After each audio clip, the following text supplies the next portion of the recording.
Bonjour la famille, bonjour à tout le monde, bienvenue sur cette chaîne. Cette chaîne, nous parlons du mindset, de la discipline et du succès. Donc si tu es ici pour la première fois, abonne-toi à cette chaîne pour ne pas manquer les prochaines vidéos. Et surtout, active la cloche de notification pour avoir les notifications de toutes les nouvelles vidéos que je publie sur cette chaîne. Par rapport à ma vidéo de l'autre fois, j'ai parlé de éliminer les gens toxiques dans votre vie. J'ai eu quelques retours et je vais un peu résumer ce que j'ai pensé. J'ai eu quelques retours par rapport à cette vidéo et dans le retour, la plupart des gens parlaient des gens que tu aimes beaucoup, mais ils sont toxiques. Comment tu vas les gérer? Donc dans la vidéo d'aujourd'hui, j'ai voulu un peu répondre à cette question. Donc si tu as qu'est-ce que tu penses à ce genre de trucs? S'il y a des gens dans la vie de quelqu'un que la personne aime tant, mais la personne est toxique, la personne sait que la personne là, chaque fois que je parle avec lui, bien chaque fois que je suis avec lui, je me sens pas en confiance. Dites-moi dans les commentaires ce que vous pensez que ce genre de personne peut faire pour pouvoir gérer ce genre de personnes, ce genre toxique de personnes. Alors, dis-moi dans les commentaires, ça me fera plaisir de partager tes idées. Alors, de mon côté, qu'est-ce que j'aimerais dire à ce genre de personnes est que je pense que la première des choses qu'il faut faire, c'est qu'il faut réduire le temps que tu passes avec ce genre de personnes. Il faut réduire le temps que tu parles avec ce genre de personnes. Il faut réduire d'aller à les endroits où tu rencontres ce genre de personnes. Ce sont des gens que tu aimes beaucoup. Par exemple, ce sont des gens que vous vivez ensemble. Ta famille, tes parents, tes frères, tes soeurs. Quelqu'un dans ce genre de personnes. Parce que les gens pensionnent plus les gens que vous aimez beaucoup, la famille, les parents. Dans ce genre de personnes, il faut commencer par simuler des occupations. Simule des occupations du fait qu'ils pensent que tu es occupé à parler avec eux. Peut-être passer beaucoup de temps ensemble. Il faut réduire le temps que vous passez ensemble. Réduisez vraiment le temps que vous passez ensemble. Parce que votre bonheur est plus important que n'importe qui. Même si c'est vos parents, disons de la vérité. Donc, réduisez vraiment le temps que vous passez ensemble. Commencez pas à simuler des occupations. Commencez pas à vous occuper pour que ce genre de personnes n'arrivent pas trop à vous parler, à réduire vraiment le temps. C'est vous-même qui soyez au contrôle, quoi. Donnez-leur le temps que vous voulez qu'ils passent avec vous. Et il faut aussi, surtout le temps que vous passez avec eux, pour avoir un temps très précieux avec eux, il faut canaliser les sujets que vous discutez avec eux. Vous voyez, la majorité des personnes sont en insécurité dans un domaine donné, dans un sujet donné. Donc, si vous attaquez ce genre de sujet, là, vous allez voir que les gens ça touche leurs émotions et ils commencent par dire des choses négatives, ou bien ils commencent par vous insulter, ou bien par vous mettre en bas, comment pas vous mystifier ou bien ce genre de trucs comme ça. Donc arrêtez, commencez pas à voir quel genre de sujets qui rendent ce genre de personnes en insécurité. Donc vous commencez pas à réduire ce genre de sujets aussi.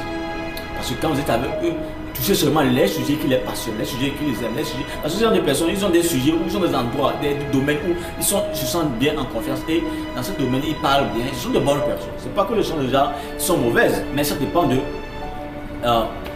le sujet que vous discutez. C'est là qui fait leur insécurité venir et ils commencent par vous parler négativement, par vous mettre à terre. Et la prochaine chose que j'aimerais conseiller à ce genre de personnes est que il faut savoir comment gérer ce genre de personnes. Vous voyez, non? Quand vous ne pouvez pas éliminer ce genre de personnes, qu'est-ce qu'il faut faire? Vous voyez, dans l'obscurité, on a besoin seulement d'une seule bougie pour éclairer l'endroit. Donc vous avez besoin seulement peut-être pas de milliers de gens positifs dans votre vie. Vous avez besoin d'une seule personne positive dans votre vie, 2 personnes positives, et ça va tout bouleverser dans votre vie. Donc, je vous demande à inviter des gens positifs dans votre vie. Regardez autour de vous des gens qui sont un peu positifs, des gens que quand vous rencontrez, vous êtes content, vous êtes très joyeux. Commencez par passer plus de temps avec eux. Vous voyez, peut-être c'est juste cette personne qui va changer votre perspective de la vie. Mais ça va anéantir même les gens que vous aimez qui sont négatifs là, que vous ne pouvez pas laisser parce que vous êtes vraiment attaché à eux.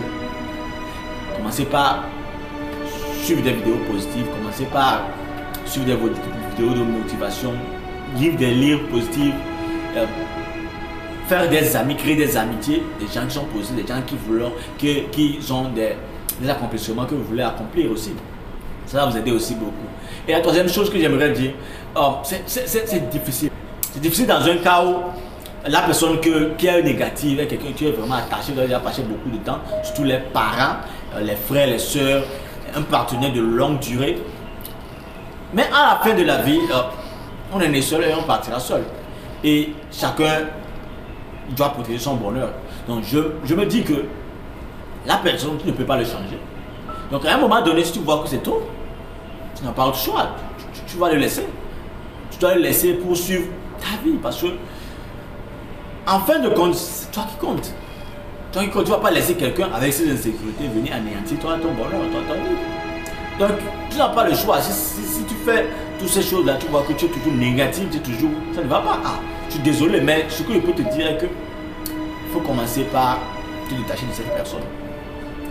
Tu ne vas pas te détacher totalement, comme tu es déjà attaché. Détache-toi petit à petit. Comme je l'ai dit premièrement, il faut passer plus de temps avec lui. Ou bien, quand tu l'appelles, il faut l'appeler très rarement. Et quand tu l'appelles, vous pouvez passer un bon moment ensemble.